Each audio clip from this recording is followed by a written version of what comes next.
At dahil malapit na nga ang Pasko, so it's time para i-makeover and renovate natin ang ating bahay. Papipinturahan muna natin ang buong bahay dahil nga para maging maaliwalas at kaaya-aya ang mga bagay-bagay. Nakakaloka, sobrang dumi at sobrang gulo ng bawat sulok ng aming tahanan. So dahil nga rin tag-ulan na, so kailangan na rin natin papalitan ang buong bubong. So buong bubong papapalitan natin pati ang buong kisame dahil ito nga ay sirang-sira at bulok na. Parang balakang, charot. So ayun na nga, pinaayos ko na rin ang buong wirings ng buong bahay kasi nga para hindi na salasalabat ang bawat cord at bawat wire. So hindi na siya maging octopus wiring eksena at kaganapan.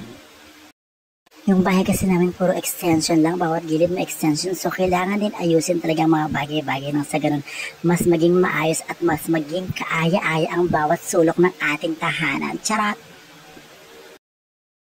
So ayan, nagsimula na silang baklasin ang bawat kisame at bawat mga sira-sirang kahoy para mapalitan na ito ng bago.